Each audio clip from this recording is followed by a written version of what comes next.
And we are live. Welcome to the Wonderland Effect. And also, if you guys have noticed, this is a completely different type of vibe. I did want to go a little more professional, so you are with the live streams with a professional today. I'm gonna go ahead and pass the mic to her and let her give her introduction, and then we'll get into the interview part. Okay, well, thank you very much, Miley, for giving me this opportunity to do this. And for everybody listening, my name is Anshua. I am a coach for women in midlife who go through transitions. And I have been doing this for some years now. And I love to help women specifically in midlife because I think that this is a transitional period for many people. It's like a place between two phases. So if you can imagine like a hallway, right? So you're going from one place to the other. You really don't know where you're headed, but you know that something needs to change. And these are the women that I want to empower and help to live their best, happy, and joyful life. I love that. So I was doing my research a little bit of what you have available. And one thing that really stood out to me was that I never took this into consideration. My mom. My mom is recently an empty nester and Hmm. she does not have access to not God kids, grandkids right now. So right now she's kind of like in that empty nester syndrome phase Yeah. where it's like little things like we took her out to dinner last night and she was really like really excited about it, and I just didn't think about it until I literally went to go to your page today and I downloaded the some of the free resources that you have, and I was, Mhm. oh my gosh, that's my mom right now. Like, what do you do after the kids have grown and they've flown the nest? I had no idea. Like, how did you deal with that? Well, the thing is that first of all, it's a time that nobody actually talks about, right? And yet, every parent is going to face this at one point in their life or the other. Now, many people go about it in a much better way, so they probably just develop a much closer contact with their partner, Hmm. and they try to regain that intimacy that they had maybe in the beginning of their partnership before the kids were there. But more often than not, what I find with many of the clients, and me included, what happened when I was an empty nester was that it because your whole life was around the kids and suddenly this fell away. And Hmm. now what do? This is a huge gap, a huge gap. So on the one hand, of course, you want your children to fly the nest, you want them to be happy, you want them to stand on their own feet. On the other hand, the heart of a parent Hmm. is just crying out to relive these moments again, and you know that you can't. Yeah. So this is a time I think it's very pivotal in many people's life, and especially for most women. So when I talk about women, I'm talking about women who have the traditional role Hmm. of being the caregiver of the family, right? So the people who keep the relationship, keep the family together, and they suffer the most, I think, Yeah. because of this transition. And one of the things that helped me go through this phase was, of course, to one hand, to acknowledge that this is something that's going to happen. It's completely natural. There's nothing unnatural about it. But also to see where does that leave me as a person, and to see this as a moment where I can make a change, when there is something that I can do about it. So instead of wallowing in that pain, Hmm. to take that away and to say that this is a chance for me to rediscover, to redefine who I am, and also to forge the way forward who I want to become. Because as human beings, we're always in the process of becoming, right? We never actually arrive. And that's the fun part of it. It's not about the destination, it's about the path that we're going on. And so to kind of reframe the story that we're telling ourselves, Hmm. and to say this is an opportunity for me, for change, that I can now do. I have a choice. Hmm. Do you think that when you speak about that, or when we're talking about this scenario in particular, it makes me like me being I just hit my 30s, so, and I don't have kids yet, but that's a scary reality to have to deal with. Like, I can't, my mom is a great mom, like she supported us and everything. And I can't imagine how it feels to have that suddenly change. Um, Mm-hmm. so do you think it affects like women that grow up, with a supportive mom and stuff like that? Do you think it affects the way that we operate as mothers when we become mothers? Like when the children Um, become mothers? so you're trying to project this into the future, right? To see that Yes. how you are going Yeah. to, how, well, I think what happened, and this happened with me, so I can tell you from a personal point of view, is that I understood my mom a lot more when I became the mother and when my kids left. Oh, okay. Yes. So that was when the penny dropped. When I said, when I could fully understand what she went through. And for me it was a little more difficult because I moved countries. Oh, wow. So my mother is in a different country and I'm in a different country, and my children have moved countries again, so they don't stay in the same country that I live in. Mhm. And I could understand the pain. So there is a physical distance pain, but there is also the pain that you cannot participate in small tiny little things that you were used to as kids, right? Just drop in for some cake or go out for coffee with your mom or things like that, things that, the small things that actually make up a relationship. Yeah. And I think that we need to think about this in a different way, to redefine because every circumstance will be different, everybody's lives will be different, Yeah. and to see what fits, and to try to understand that, well, this, and to approach this with a lot of compassion. I guess that's what's going to happen Yeah. if you, yeah, I'm if that scared. kind of answers the question. You Because shouldn't be scared. well, I'm not necessarily super scared because I have the support system that I would need to be able to do like a little I would have a little more support in that aspect. My mom does not have support. Like her mom is passed, and her great grandmother was the one that raised her, so she has passed as well. So a lot of Yes. things that were normal are kind of different now. Like to basically she would be my what do you call it? She would be my support system in if I were to have children or when I have children. She would be my support system, but to think that she never had a support system is kind of like wow. Anyways, I'm going on a tangent. So what got you started with the women empowerment and coaching and spiritual guidance? All right. So it was a personal pain that I went through, Mhm. that I was lucky enough to be able to transform this into something that I could call my life's purpose. Mhm. So I don't always think that everybody just has one purpose in life. I think that we kind of always shift and change depending on where we are on our journey and where we are headed and what is required in the world at that particular point of time. But for me, it was really a personal journey that I went through. So my very long and happy marriage for many many years, for 27 years, completely fell apart when now my ex-husband decided to leave after betrayal and cheating and all kind of things that I have never talked about, by the way, Oh wow. publicly, because it took a lot of courage and many many years for me to process this, because this was unexpected, and I was devastated. Yeah. I was absolutely devastated because at that point my children had left and I was looking forward to having a nice life with my then husband, and and it just fell apart. So I was left all on my own in a really big house in a country that was not mine, with Wow. with my beautiful dog. I really have to say she saved me. Um, and that was it.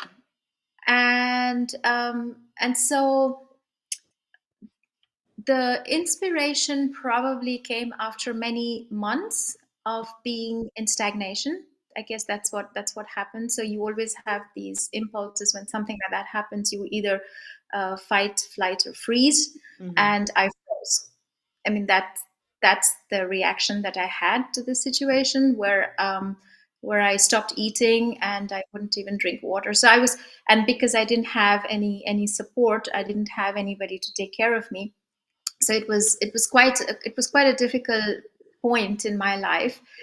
And at that point I started to do a lot of self development, self help courses. I don't know how I got into that, but somehow it became almost an addiction where I was just absorbing everything that was there. I guess I was in this stage where I was trying to look for something that would get me through this phase. And a couple of months or maybe a year later, when I was a little more stable, so that's when I thought, I don't want any woman, Mhm. any woman to feel the way I felt. No one. I mean, I cannot stop outside circumstances or events from happening because that is going to happen. That's inevitable. But how I react is 100% in my control. Yeah. And I thought if there was a way that I could assist and support and help women who are going through things like this or similar things, or maybe grief and loss, because this was a loss, and give them the chance to see that there is a light at the end of the tunnel, and there always is. We are Yeah. never lost. But I thought if I could do that, then I think that this suffering would not be in vain. And so that's how it got me on this trajectory where I took my certification course and became a life and spiritual coach for women. I love that. That is a crazy story. I wouldn't know what to do with 27 years is a long, long time to be It with. is. Like, Yes. so that's an amazing story. Thank you for sharing that. I do appreciate that. So how when you get clients that come to you, are they often do they not realize that they're in the middle of their midlife crisis, or is it like they've identified it and they're seeking you out? Most of the time they don't. So most of the time they come not because they think that they're in a crisis, but because there is something in them that needs a change, that's just screaming for a change. And it could be either a transition that they're going through their relationships, or something that I went through. So it can be divorce. It can also be a death. Mm-hmm. Um, so death is a huge thing. It's very very very hard to deal with and to process. But even there is always a way, always the light. And when women come, so they may not be able to express fully what they are going through, Yeah. but coaching always invites a lot of questioning, right? That's how this whole process works. And so I ask a lot of questions, and through the questions there, so my aim is so for the women to gain as much clarity as possible on the situation where they are in, Yeah. and then to work with them together to define where they want to go. And that's how then I would assist in forging their journey, which they are going to do together with me. Mm-hmm. And and I so I just want to come back to something you just talked about, the midlife crisis, which is the common way to describe this, right? Yeah. And I always see this as being, like I always or already said, kind of a doorway Mm-hmm. into something. It's a portal. It's not really a crisis, because one of the things that I always work with is language, is the vocabulary. If the way you talk to yourself Yeah. is the way you are going to design your future. So I tend to reframe that kind of thought process, so not to call it a midlife crisis, but to say, see this as actually being a doorway, and Yeah. you actually don't know what's behind the door. But what if you could design what's going to be behind, and you have the key in your hand, and we all have that. It's given to us, and we know we can design what's going to be behind the door, and when we open it, that's what we get. And and so and that already, I think, shifts a lot of mindset, Mm-hmm. or a kind of thinking for women, where they think, well, actually I never thought of it this way, and it is an opportunity. Yeah. It is, it's a gift. So how can I now change this? How can I now take what I have? Hmm. And like I said, things happen. Things happen all the time, and we can't stop it, Yep. right? We can't control it. But Can't control you everything. can't. But I think You it's human can't. nature to want to control it or to want to know. Like we're so engineered and wired. Like we're taught every day to to know what's going on. But sometimes the best thing you can do is let go a little bit and regroup yourself. Yeah, and you know what? I think the older we get, Hmm. the more we appreciate the quality of surrender. There is something hugely satisfactory in Yeah, that.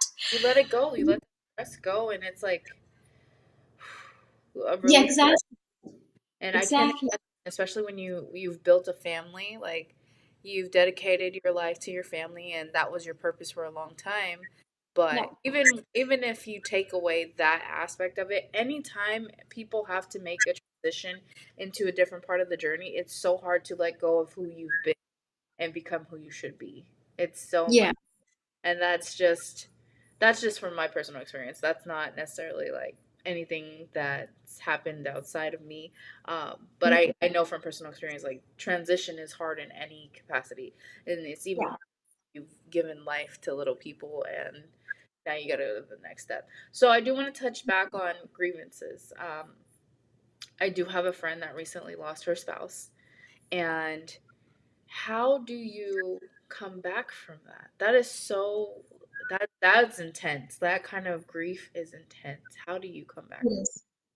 Um, So, definitely, the first thing that I always would advise anyone who's gone through a loss as traumatic as that, because it is a huge trauma, is that you have to work with a licensed therapist or a psychologist, somebody who actually is certified to help you. Hmm. And there are grief therapists, there are also grief coaches. So anybody who is going to assist you, who's going to walk this journey with you for a little while, because there is no shame in asking for help. And I think we have been so wired by our society that we are considered weak if we ask for help, but we are not. Yeah. That's probably a huge act of strength that we can do. So that would be the first thing that I would tell people, that please ask for the help, because there is a lot of help out there. Yeah. um, Honoring and acknowledging where you are, this is also very important, because more often than not we try to distract ourselves from what's going on, right? By doing, it could very well go into the direction of abuse. So Hmm. it could be substance abuse or any kind of abusive behavior that we might have, and it's easy, it's a very easy way out, but it's not a long lasting thing. Yeah. You build up. And sooner or later we are going to come back, and it's asking us to see something. Hmm. And this is how I see this. It is asking us to face it, to face this pain that we have gone through. And there is something that I'm always reminded of when I deal with clients who go through loss as well, Hmm. is, and it's a Buddhist concept, and I follow this to the T, and Hmm. it just says that pain is inevitable, but suffering is not. It's temporary. Yeah. Yeah, and I think that the more we kind of move our behavior in this direction and see that what is happening is inevitable, but I don't have to suffer. Now, of course, it really depends the stage in which the client is in. If this is something that just happened, just hit them, then this is not the right thing to tell them at that point of Yeah. time, right? You Obviously. have to use your discernment, what is correct and at what point of time. Yeah. um, so but acknowledging the fact that you are going through this, and this is a very real feeling that you have, and to honor it, to honor yourself for feeling this, that's very important. I think making a space for the person you have lost somewhere in your life, in your home, is equally important. Hmm. And that can be anything. So one of my clients, she had a little Um, what I guess everybody does that, but she had a little corner in her bedroom where she had the photograph and little things that he liked. Yeah. And I think that's nice. It's nobody's asking you to erase this person from your life. You Yeah. shouldn't, because that had a meaning for you, and that's a valid meaning. And so to keep that and to honor it, journaling is something I always encourage people to do. So just start writing, Yeah. and it could be writing letters to that person. That's very therapeutic, very therapeutic. Would you suggest, like, I know you said reach out to a therapist, but right now, like, for instance, since we're using that as an example for this scenario, she does have a therapist, but she also has a coach. Like, she has them Yeah, both in her corner, which I think it would benefit her because the therapist can't necessarily go home with you, essentially. yeah, So the yeah. coach kind of doubles back. Do you do that kind of thing? Would you be open to that? Um, Is it more? yeah. Yeah, no, I think that everybody has their own role to play Mhm. in this particular scenario that you're talking about. So the role of a therapist is different from what a coach does. Yes. A coach would be considered more of a friend who's going to walk with you, Yes, and that's what the coach does. The coach is right? for Yeah. after the support. It's been Yes, good for her. I would say that. that's good. Been really That's good. That's good. There is another thing that I think would be not just for your friend, but anybody who's listening and who has these sudden attacks. And I know that because it's never linear. Grief is never linear, right? So sometimes you have, and without any explanation, without anything that you can say, this is what triggered it. You may not even know that, but sometimes it's really high, and sometimes it's okay, it's manageable. But when it gets really high, um, you know how when babies cry, we hold them and we rock them, right? Mhm. And that's something that I also always teach my clients to do, just to put your arms around yourself and to rock yourself, just back and forth, That's a back good and forth. tip. I think I'm gonna And start that one. I think I'm gonna start yeah, that. I mean, it is incredible how much comfort you get, because you may or may not at every point of time have someone who can hold you. Hmm. So you have to hold yourself. And like we do with small kids, and we do this instinctually, it's in our instinct to do that, right? We pick up the babies and we rock them. Sometimes we hum, because there is something very comforting about that. Yeah, And so if you can just hold yourself and just rock and hum, perhaps, and breathe, and that already calms the nervous system down. And that's a great tool if you just feel this attack of anxiety or panic come yeah. up. So do Yeah. you use that technique with all clients? Because that sounds like that would be a good technique for anyone that's going through a situation that's traumatic. It's like Yeah. it's coming Yeah. Well, and all it of is. The thing is that I need to know if that person is comfortable Mhm. touching themselves, because many people are not. Yes. Many people are not trained to do this, or perhaps the society has said this is not, or something. And then I just think, okay, let's just find out if they're open to Yeah. this suggestion, and if they are, then I suggest, um, The hug. yeah.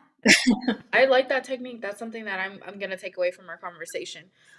What do you think are the most common challenges that women face in midlife transitions? The most common challenges are transitions in relationships. Mhm. So the questioning always comes up. This is always the stage when you start to question: is this the person I want to live the rest of my life with? If you are already with someone, Yeah. it's a huge thing, right? Because especially when the kids are out of the house, if you have children, Hmm. and now the focus comes to just the two of you, Hmm. and then you wonder, is this the person? That's hard So because wouldn't that lead like what if it's not the person that you're it compatible with? can be, it can be, it can be, So do it you can see a lot be. of women that end up having to either go to a marriage counselor or divorcing like at the end of Oh, this? it's the choice of the client, Hmm. right? So it's for me, I have to bring clarity into situation. I Yeah. have to show them this is where you are and where you want to go. Perhaps this is not the right fit, and it can happen. It can happen that this person is not or cannot be on the path that you are on anymore, which doesn't mean to say I negate everything that was there before. That's not Mhm. right. Right? You had a good time, you had many good years together, but maybe where you're headed is It's not completely with different. this person. So that's a huge thing that comes up. If people are single, then they wonder, am I going to die alone? Yeah, Never find anybody, that's a real thing. right? That's a real thing. That's a real thing. For That's people my age. becoming more. Even for people my no, I'm serious. Like it's because we're not having kids so early. A lot of us are financially stressed, and a lot of us are afraid to even date these days. So it becomes it's a real life thing. Like I don't have that problem anymore as much, but the thought does cross my mind. It's like, am I ever really gonna settle down? Like my parents, when they were my age, they already had kids. They had a whole established family. So it is a very real fear, even It for me. it is. And you also brought up the financial security part, and I think that that's another point that people struggle with a lot. Mhm. Because if these women, they are, maybe they have had a career, they have had a quite a good run, but they now hit a glass ceiling, or they are extremely dissatisfied with the job, but they also know that if they change, there is a chance they may not get anything after that, because they're kind of at the second third of their life. So if we put it in three categories, one third, one third, one third, and they are already there, and they know that there aren't many options out there, Mhm. right? I mean, you hire somebody in their 50s or late or mid 50s as a newbie. Very very few companies are going to do that, Yeah. and so that is a real fear, the financial fear. So that's the other thing. Then of course health issues. Mhm. So I'm a woman midlife, right? Mhm. So we as women, we are now facing either perimenopause or menopause. Mhm. That's an addition that adds a completely new dimension to who you are, because your body changes, your hormones change, you act crazy for the outside world, and you can't just go and say, well, I'm just menopausal, this is not an Not acceptable fact. acceptable. Not acceptable to be a little crazy just because you're going through hormone challenges. But I think Yeah, that's not fair in society either because a lot of men will never know the emotions or the hormones that go on in a woman's body. So I know exactly. that if on my period it's crazy or Yeah, during pregnancy it's crazy. I can yeah, only assume that when you hit the menopause life, it's even yeah, crazier because you've had yeah, all the hormones boosted in your body for your whole life, and then yeah. boom. Exactly, exactly, and society does not allow us to go through these phases in a very graceful way, because our society is always go go go go get it, and if you don't do this, then you're a nobody. Then you don't have any value in the eyes of society. And I think there are other societies that honor this. I know that in Japan, so when women get older, they are honored, because they are wiser. So now their role from being a mom changes after menopause. So now these are the wise women people can go to get advice, and that's such a beautiful way of honoring women, right? And I just think that that's another additional challenge that I women wish in Americans would think that way. I, midlife. you can see it through different phases. Like even for our maternity leaves, I don't think it's long enough. I don't think we value motherhood enough. Like understand Yeah, that the baby and the mother need to be connecting for longer than 6 weeks. Like that's not long enough. That's not logical. And then get so much more issues as the child gets older because you yeah, need time to bond. Or even when you're just starting your period, like even when you just start that, like there's not me working in the industry I work, there's no leave for that, and sometimes it's excruciating pain. yes, Excruciating. yes, yeah, And yes, I know other countries allow like for you to have time off if you need it, and I think that America just doesn't like align with that. They don't like that outlook, Yeah. that it is a real thing, and then there's studies showing that it's more painful than a heart attack sometimes. So Yeah, yeah. I mean, it's because of the patriarchal system that we still find ourselves in, right? But it is up to us to now make the change, and I am hoping that with the rise in global consciousness, that this is going to shift, and that we are going to give equal honor and value to the women, because this is the life force of our planet. yeah, I think it's just And so many people that have influenced the outlook of women, that mhm, there's already this overgeneralization that women are dramatic and they're just crazy, and that's mhm, not necessarily true. There are a ton of things going on inside of our bodies at every exactly. life. Like, it doesn't go away after Yeah. 20. It doesn't Yeah. fade away as you get older, and it sounds Yeah. like it gets even more intensified as you do get older. Yes, yes, and there are these direct studies that have that research is now establishing that women's brains are just different, and not what people used to think, that women just have a smaller brain than a man. That's not even true. Yeah, Our brains are just different. So obviously we think differently, we act differently, and we are all for the community. So that's how we are wired, and we are being pushed into thinking differently and fit into a patriarchal system, and that doesn't work. So yeah, I think it's time to start honoring this, that we are just different, and there is a different way of doing things. yeah. We And serve purposes. Like, women yes, helps you create life inside of your body. I don't know. I haven't had kids yet, but I can just say that I have so much respect for my mom friends, because I've seen them go through their pregnancies. I've seen them work yeah, relentlessly, own businesses, and still be mom, like still be a doctor, a yeah, psychiatrist sometimes, and be everything. Even my own mother, she's still as old as I am. If yeah, anything ever happens, I'm still calling my mom. Like, that's yes, just, I know that I don't necessarily blame the patriarchy. I just blame the lack of knowledge or acknowledgement yeah, that women are going through so much. yeah. Like, That's a great way to put that. That's great, Miley. I like it. I I love like that. that. I see, but I love that we can have conversations like this in spaces like this, because Yeah, offers more education to the moms and yeah, to people, and it's relatable, where they understand, like, hey, you're a professional, and mm, you're here to acknowledge and let them know, like, hey, you're not alone. This is yeah, real, and this is how the yes. lifestyle goes. um I do want to be respectful of your time. Is there any piece of advice that you feel you would like to leave my guests with today? Well, I think I would like to, with your permission, I'd like to leave everyone with a quote. And I guess this serves every woman who feels down and who feels a little bit lost. And this is a quote from Esther Perel. Esther Perel is a very well-known consultant, psychologist, and who deals with relationships. So Hmm. she's written a lot of books, and I really like the work that she does.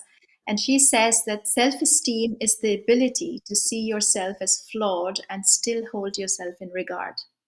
Oh, I And love. I think, and I just love that, because I think that that's such a great way for women to feel empowered, and to feel that yes, I may be flawed, but I can still hold myself in regard.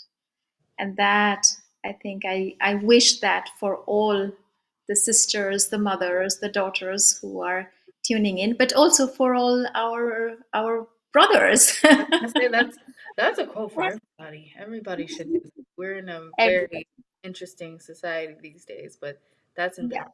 I love Yeah. that. Love it, love it. Okay, you guys. So I have linked all of her information down below. If you or one of your loved ones are seeking coaching, please reach out to her. If you guys have any questions, please leave me in the comments below. Seek my email, seek her email. Yeah, thank you guys for joining. Welcome to the Wonderland Effect. Bye.